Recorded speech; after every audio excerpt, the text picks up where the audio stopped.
डिसेंबर 2023 रोजी केंद्र सरकारनं ऊसाचा रस, सिरप आणि साखरेपासून इथेनॉल निर्मितीला बंदी घातली. 15 डिसेंबर 2023 रोजी काही अटी टाकून ही बंदी उठवली.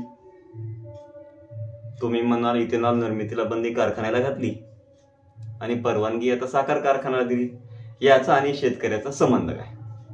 इथेनॉल आणि साखर कारखाने, साखर आणि ग्राहक, शेतकरी आणि ऊस, ऊस शेतीचा गोडवा, शेतकरी आडवा, याची सर्व माहिती आपण आजच्या भागात पाहूया.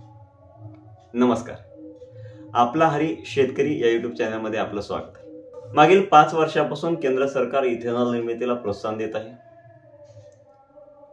साखर कारखान्यांनी आता साखरच्या निर्मितीपासून बाजूला होऊन इथेनॉल किंवा इतर पदार्थ निर्माण केले पाहिजेत असं केंद्र सरकार वारंवार सांगत आलंय. आज रोजी देशात 355 साखर कारखान्यांमध्ये इथेनॉलची निर्मिती केली जाते. यापैकी 112 कारखाने महाराष्ट्रात आहेत. इथेनॉल निर्मिती करणाऱ्या कारखान्यांना काही सुविधा दिल्या जातात. 6% व्याजाचा परतावा दिला जातो. 2025 पर्यंत पेट्रोलमध्ये 25% इथेनॉल मिक्स करण्याचं केंद्र सरकारचं धोरण आहे. 2024 पासून इथेनॉलचं पेट्रोलमध्ये मिक्स करण्याचं प्रमाण कसं वाढत आलंय, त्यासाठी सरकारनं इथेनॉल निर्मितीसाठी कशी चालना दिली हे देशाचे पंतप्रधान नरेंद्र मोदी वारंवार आपल्या भाषणातून, संभाषणातून सांगत आहेत.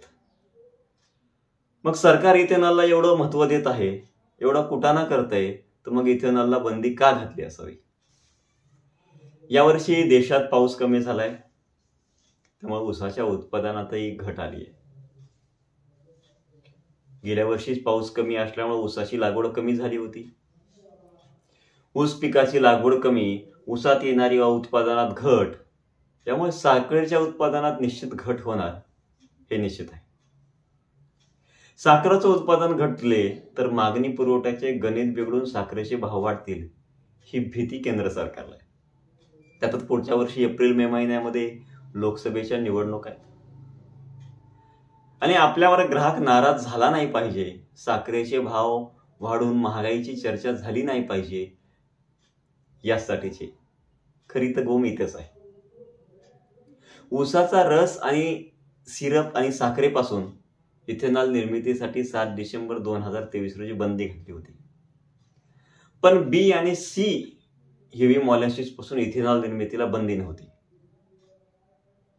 दिनांक 15 डिसेंबर रोजी काही अटी घालून केंद्र सरकारनं ती बंदी उठवली. आज देशातल्या 355 कारखान्यात इथेनॉल निर्मिती होती, त्यापैकी 112 कारखाने महाराष्ट्रात आहेत.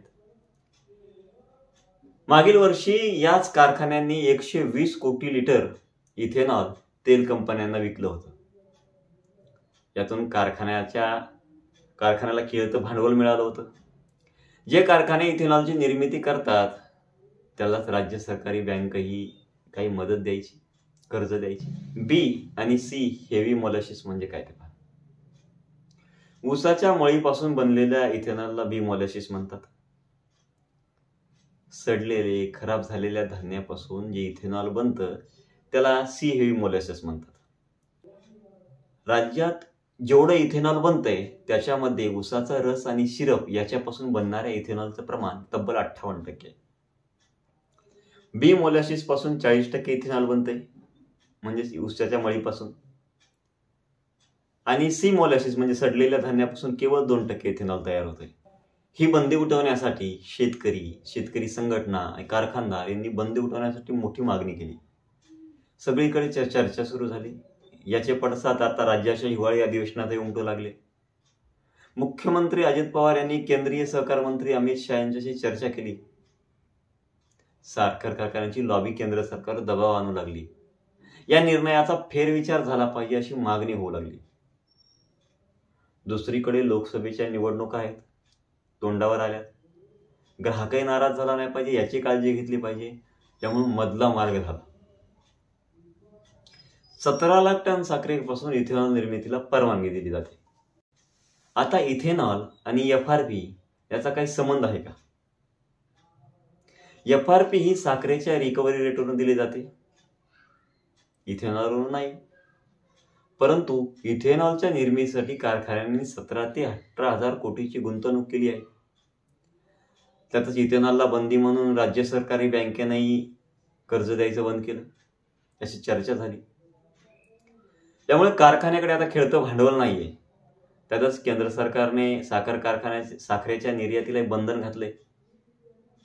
आता साखर कमी पडते म्हणून इथेनॉलला बंदी, मग अशा वेळेस साखर निर्यात कशी करणार? मग FRP द्यायची कशी? साखर कारखान्याने ते भांडवल इथेनॉलच्या खर्चावर, इथेनॉलच्या मशिनरीवर खर्च केलं. FRP द्यायची कशी असा प्रश्न कारखान्यांकडे झाला. आता याच्यामध्ये सगळी कोंडी झाली होणार म्हणजे ते कोणाची? शेतकऱ्यांची. शेवटी काय, ज्या शेतकऱ्यांच्या शेतामध्ये साखरेचं झाड म्हणजे ऊस तयार होतो, त्याचं न भलं करता ग्राहकांच्या भलाकडे सरकार वळलं. ग्राहकांच्या तोंडात गोडवा वाढावा म्हणून ऊस उत्पादक शेतकऱ्यांच्या तोंडाला कडूपणा येत असल्याची भावना शेतकरी आणि कारखानदारांमध्ये. आता याला म्हणायचं काय? साखरेचा गोडवा आणि शेतकरी आडवा.